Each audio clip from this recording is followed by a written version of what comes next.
You're watching Newsday TV. Thanks for joining us. I'm Ken Bufa. A woman has died after getting trapped in a burning home in Newcastle. A fire broke out here on Division Avenue just before 11 this morning. Police say the house was fully engulfed in flames and first responders could not get to Jacqueline Jeffrand. The 73-year-old died at the scene. 8 other people were in the house but made it out safely. One firefighter was taken to the hospital for burns to his hands. And the body of a missing Massapequa man has been recovered. Travis Valenti drowned on June 9th in Olympia National Park in Washington State. The 37-year-old disappeared after his kayak started taking on water. Now, just 2 days before his death, Valenti had proposed to his girlfriend of 6 years. Family members say memorial services are being planned.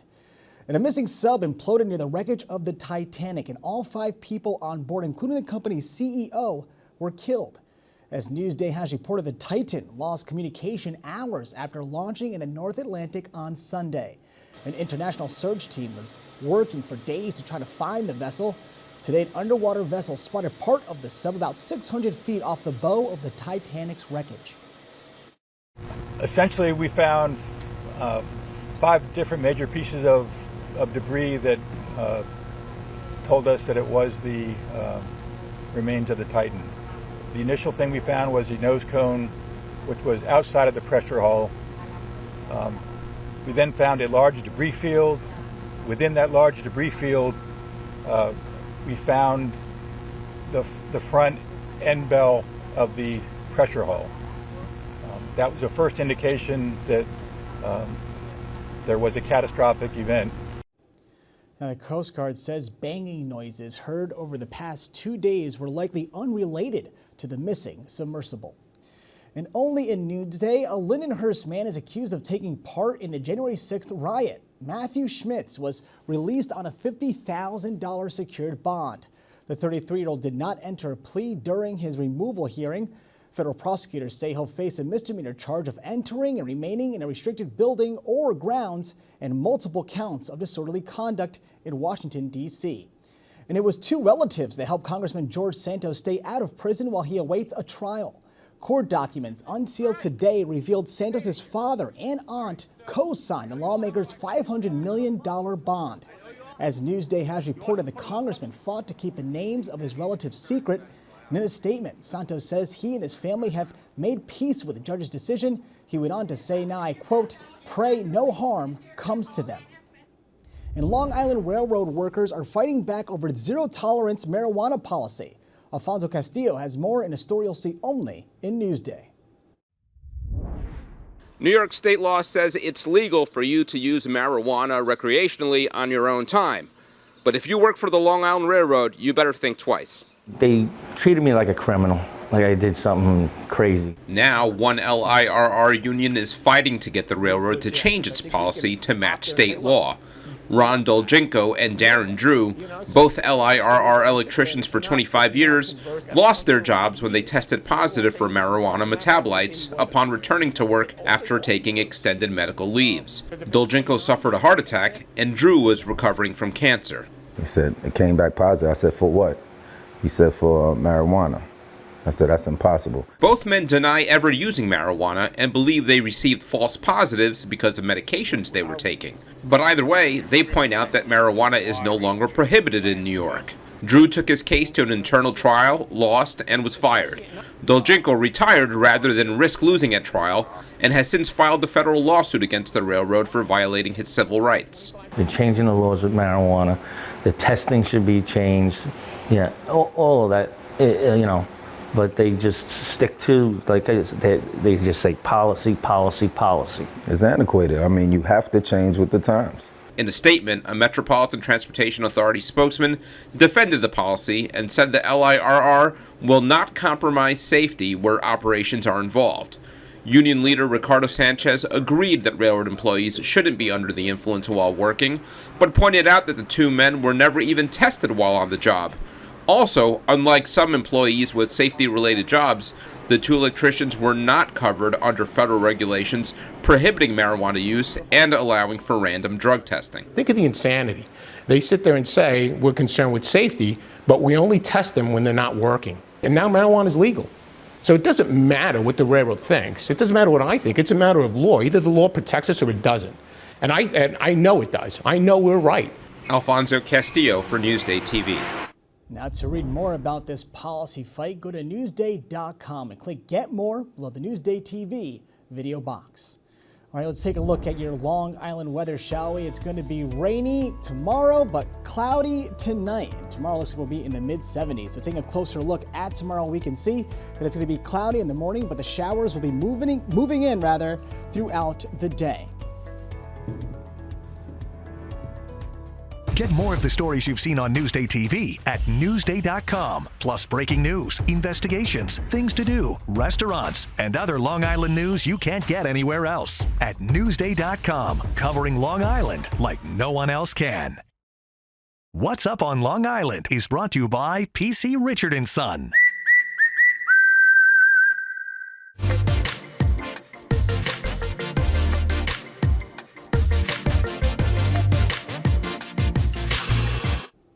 All right, here's what's up on Long Island.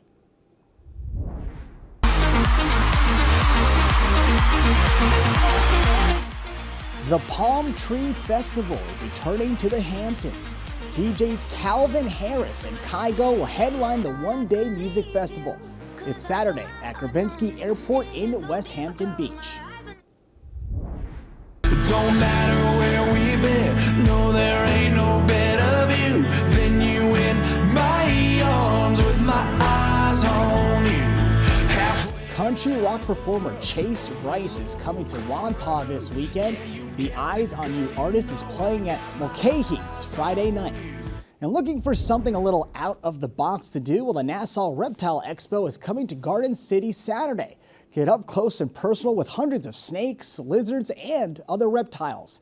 Now, for admission info, just go to Newsday.com and click Get More under the Newsday TV video box.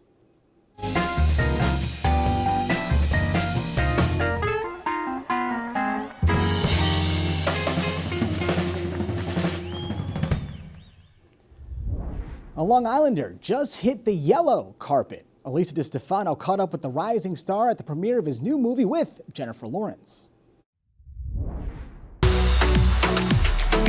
If you want to laugh your ass off, you know, it's just like one of those classic old-fashioned comedies. Try kidnapping me! You're 19, grow up! No Hard Feelings stars Jennifer Lawrence and Woodmere's Andrew Barth Feldman. The movie takes place in Montauk, but was filmed at many Long Island locations. So exciting, your hometown premiere! No, I know, it's very surreal and very emotional, and I'm waving to people I know over there, like, this is crazy. Like, what are we doing here? I just think it's incredible, your first major motion picture, and it was shot in your backyard, basically. Yep. And now I live like a couple blocks away from here. It's like the movie is just following me everywhere I go. Feldman brings both humor and heart to this film. He is a superstar. Really proud to be able to take credit for discovering him. Not me alone, but us. Jellyfish? Not this season! It's really the lack of lifeguards. You're sticking here right now! Okay. Lawrence's character, Maddie, is a local on the brink of losing her family home until she's hired by summer people, played by Laura Benanzi and Matthew Broderick, who are helicopter parents, hoping she'll bring their introverted son, Feldman's Percy, out of his shell before college. Yes. Date him. Date him hard. I know that you're a Hamptons local, so how much fun was it for you to play one of those summer people?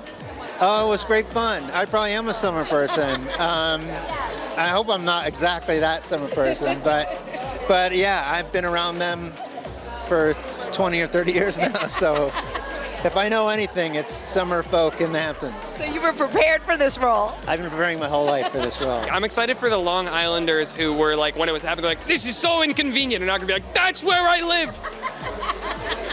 Now we'll all be watching on the big screen and being Long Island proud. Yeah, I really want to see this movie in Lynbrook. That's like my goal for the next few months, is to see it in Lynbrook. You'll always be a Long Islander. Oh, of course. No. That's in my blood. That's not going anywhere. Billy Joel for life. What a great night here on the yellow carpet. No Hard Feelings hits theaters on Friday. For NewsdayTV, Elisa DiStefano.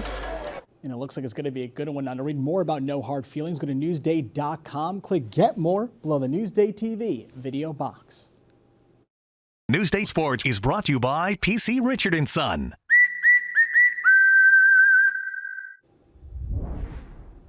The NBA draft is tonight, and our Evan Barnes takes a look at who the Nets and Knicks might be choosing.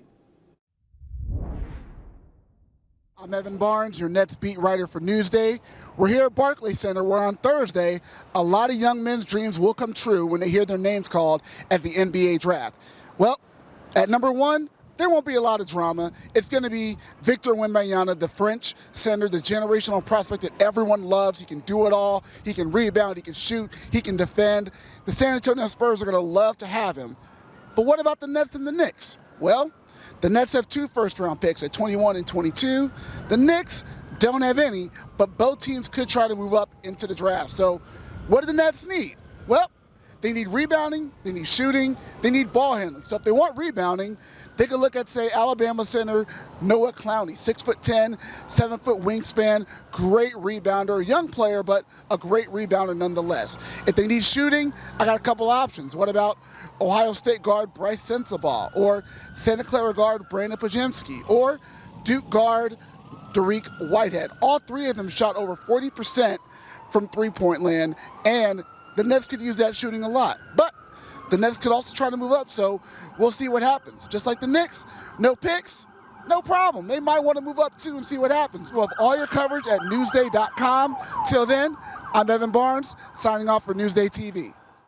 Now, to read more about the NBA draft, go to Newsday.com, click Get More below the NewsdayTV video box.